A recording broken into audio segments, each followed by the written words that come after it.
I thought I was creating something beautiful. A garden full of color, flowers my grandkids could run through, a yard my dogs could roam freely. But I didn't know what I didn't know. And one afternoon, I watched my dogs sniffing around my foxgloves, and something made me stop and look it up. What I found made my stomach drop. Several of my most beloved flowers? Genuinely dangerous. To my pets, to my grandchildren, to anyone I loved spending time in that garden with. Have you ever planted something and later found out it wasn't safe? Drop it in the comments. You are not alone. And if you want a garden that's both gorgeous and safe, subscribe right now. Because people who subscribe are the ones who catch these things before something goes wrong. Here's the thing nobody tells you at the garden center. The labels don't warn you. The seed packets don't mention it. And the displays are so beautiful, you just pick what looks lovely and bring it home. Most of us learn to garden from our parents, from old books, from trial and error. Toxic flowers weren't part of that conversation. And now, many of us have grandkids visiting on weekends, dogs who dig, cats who chew on absolutely everything. The risk is real, and it's closer than most gardeners realize. So let's go through them, one by one, calmly. No panic, just the truth you deserve to know. 1. Foxglove, Digitalis purpurea. Oh, foxglove. I have such a complicated relationship with this plant.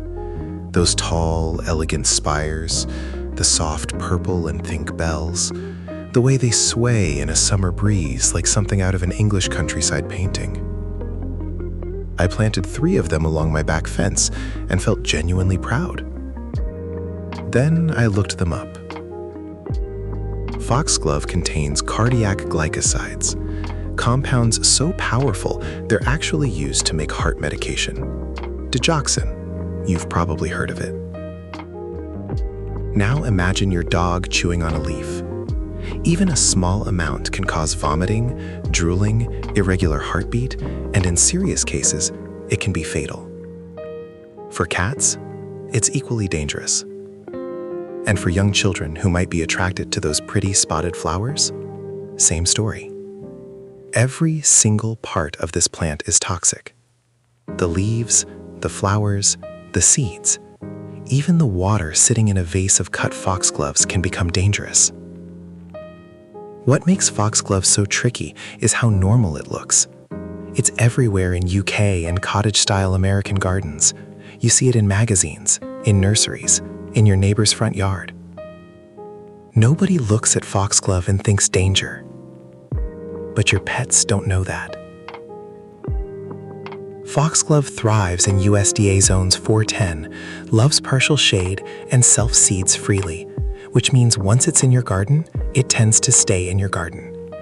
New seedlings pop up each year without you replanting. That's a beautiful quality in a safe plant. In this one, it means the risk keeps coming back. If you love that tall spire shape, and I completely understand why you do, consider Salvia or Veronica spicata as safer alternatives. Similar drama, similar elegance, far less worry. 2. Oleander, Nerium oleander. If foxglove made my stomach drop, oleander made me feel genuinely embarrassed, because I knew this one was in my yard for years. Oleander is everywhere in warm climate gardens across California, Texas, Florida, and Australia. It grows fast, it blooms beautifully in pink, white, red, and yellow. It handles heat and drought like a champion. And it is one of the most poisonous plants on the entire planet. I'm not exaggerating for drama. Toxicologists genuinely rank it among the most dangerous garden plants in the world. Every single part is toxic. Leaves, flowers, stems, roots. Even the smoke from burning oleander clippings can cause serious respiratory irritation. There are documented cases of people being hospitalized just from using oleander branches as skewers at a barbecue. let that sink in for a moment. For dogs and cats, oleander causes severe vomiting, slowed heart rate, tremors, and can be fatal with even small amounts ingested. For children, the symptoms are similar, and the bright flowers are exactly the kind of thing curious little hands want to touch and pick.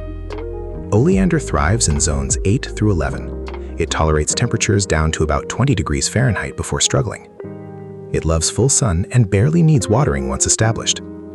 Honestly, as a plant, it's nearly perfect. As a garden choice around family, it's one I deeply regret. The hardest part was removing it. Established oleander grows large. We're talking shrubs that can reach 6 to 12 feet tall. Taking mine out took an entire weekend, and I wore gloves the whole time. Worth every minute, though. If you want that same lush, fast-growing, heat-tolerant shrub with gorgeous blooms, look at knockout roses or crepe myrtle. Beautiful, manageable, safe. 3. Lily of the Valley, Convallaria majalis. This one genuinely broke my heart a little, because Lily of the Valley is so lovely. Those tiny white bell-shaped flowers, that fragrance, soft, clean, unmistakably spring. It's been a favorite in bridal bouquets for centuries. It carpets shady corners of the garden where almost nothing else wants to grow. It feels innocent, gentle, almost fairy tale-like. And it is seriously, seriously toxic. Lily of the Valley contains over 38 cardiac glycosides, actually more compounds of that type than foxglove. The entire plant is dangerous. Leaves, flowers, stems, berries, and even the water in a vase of cut stems. For cats especially, this plant is considered extremely high risk. Even small amounts can cause vomiting, low heart rate, seizures, and kidney failure. Veterinary toxicologists consistently put it on their most dangerous list. For dogs, same concern. For young children who might pop those tiny white bells into their mouths, absolutely the same. What makes Lily of the Valley particularly sneaky is how small it looks. It doesn't seem threatening. It grows quietly in shady spots. It spreads slowly by underground rhizomes, which means it quietly multiplies year after year without you even noticing. You might have more of it than you think. It's also incredibly popular in Utah and northeastern US gardens precisely because it thrives in cold, shady conditions where other flowers struggle. Zones 3 to 8, deep shade, moist soil. It asks for almost nothing. I understand completely why people plant it. But knowing what I know now, I couldn't keep it. For that same shady corner with delicate white flowers, try a stilby or sweet woodruff. Similar charm, similar ease, and you can actually relax while your grandkids play nearby. Now, you might be thinking, okay, I'll just avoid the dramatic-looking plants, the tall ones, the exotic ones. But the next one on this list? It's in almost every neighborhood garden I've ever visited. People argue in the comments every time I mention it. Some say it's completely fine, others say it nearly hurt their dog. We'll settle that debate in a moment, but before that, I need to warn you about a plant so toxic you shouldn't even touch it with bare hands. Keep watching. 4. Lantana, Lantana chimera. Lantana was my summer favorite for years. Honestly, it still kind of is, which makes this one complicated to talk about. The colors are just stunning. Orange, yellow, pink, red, sometimes all on the same flower cluster. It blooms from late spring straight through to first frost. Butterflies absolutely love it. Hummingbirds too. It's cheerful, it's tough, it practically takes care of itself. And those pretty little berries it produces, the dark purple ones that look almost like tiny blueberries? Highly toxic, especially to children. This is where lantana becomes genuinely worrying. The berries are the most dangerous part, and they ripen in summer, right when grandchildren are most likely to be running around the garden. They look edible. They're the perfect size for little hands to pick. Green, unripe berries are actually more toxic than ripe ones. They contain lantadidine, a compound that causes severe liver damage, vomiting, and in serious cases can be fatal to both children and pets. Dogs who eat lantana berries can experience weakness, bloody diarrhea, and liver failure. Cats are equally vulnerable. Even livestock have died from lantana poisoning. It's considered a significant agricultural concern in Australia and parts of the southern US. Lantana thrives in zones 9 to 11 as a perennial and zones 7 to 8 as an annual. Full sun, minimal watering, poor soil. It genuinely doesn't ask for much, which is exactly why it's everywhere. If you want that same riot of summer color with pollinator appeal, Pantis and Portulaca give you very similar energy. Bright, tough, heat-loving, and genuinely safe. I miss my lantana sometimes. I really do. But I don't miss the worry. 5. Delphiniums. Delphinium larkspur. If you've ever grown delphiniums, you know the feeling. That moment in early summer when those tall blue spires finally open up? Electric blue, violet, sometimes pure white, standing 4, 5, even 6 feet tall against a fence or cottage wall. It's one of the most dramatic things a garden can produce. Delphiniums are practically synonymous with the classic English garden: Chelsea flower show, cottage cottages, romantic borders that look like they belong in a watercolor painting. I planted a whole row of them once and felt like a proper gardener. Then I learned what they actually contain. All parts of the delphinium plant, especially the seeds and young seedlings, contain diterpenoid alkaloids, toxic compounds that affect the nervous system and the heart. For dogs, symptoms of delphinium poisoning include muscle weakness, paralysis, and respiratory distress. In severe cases, death. Cats are similarly affected. Young seedlings in spring are considered the most dangerous stage, when pets are most likely to dig and investigate freshly turned soil. For children, ingestion causes burning in the mouth and throat, nausea, and abdominal pain. The seeds are particularly concerning, small, dark, and unfortunately interesting to little fingers exploring the garden. Delphiniums prefer cooler climates, zones 3 to 7, which is why they're so beloved in the UK, the Pacific Northwest, and Canada. They like full sun, well-drained soil, and consistent moisture, around 1 inch of water per week during growing season. They're also notoriously fussy. Slugs love them, wind topples them. They demand staking and attention. All that effort, and then the safety concern on top. For that same tall vertical drama in cooler gardens, Veronica spicata or Baptisia give you beautiful height and structure. Far less fuss, far less risk. Those blue spires are hard to give up, I understand. But there are ways to get that look without the worry. 7. Angel's trumpet, Brugmansia. There is something almost magical about Angel's trumpet. Those enormous, pendulous blooms, hanging downward like soft golden or white bells, some flowers reaching 12 inches long, and that fragrance in the evening, heavy, sweet, almost hypnotic. I completely understand why people fall in love with it. I did too.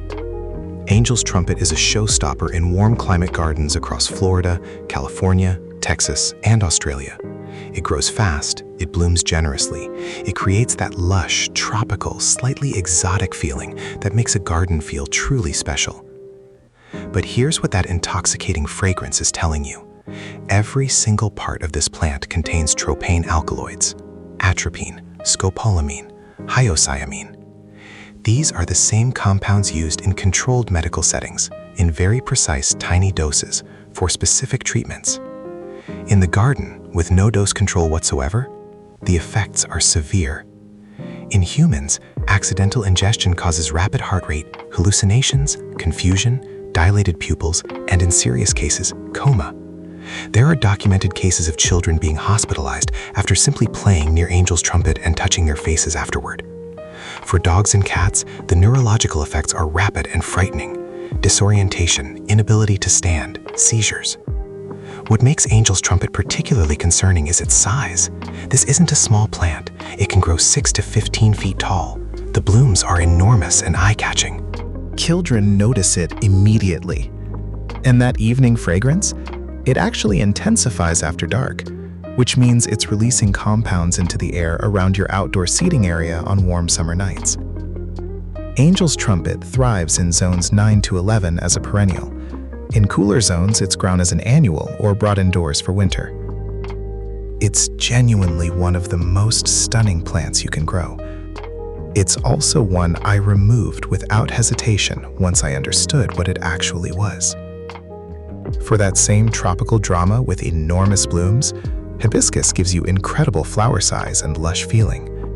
Mandevilla, climbing a trellis, creates similar exotic impact, both genuinely safe. Some plants are beautiful the way a thunderstorm is beautiful, best admired from a safe distance.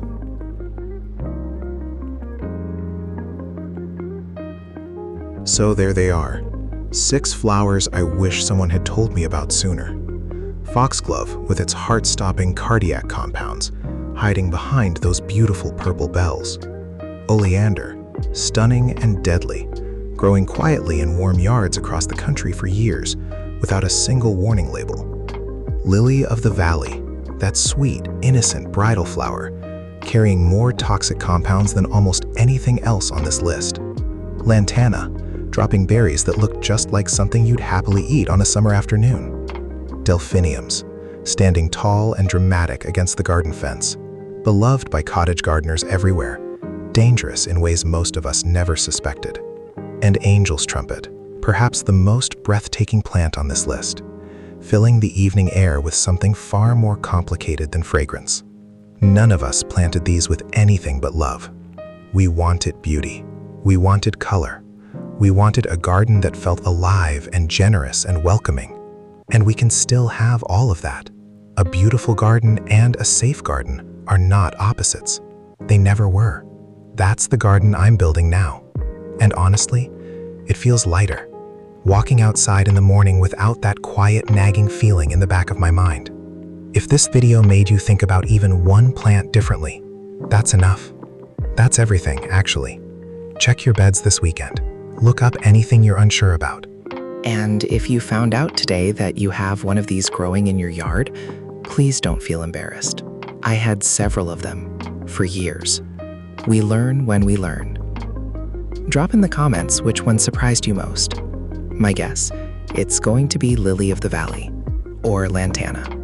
Those two get people every time. And if you haven't subscribed yet, please do it right now. Not for me, for your garden, for your pets, for the grandkids running through the yard on a Saturday afternoon. This channel is where gardeners like us figure these things out together. Quietly, honestly, without judgment. I'll see you in the next one. Take care of yourselves and your gardens.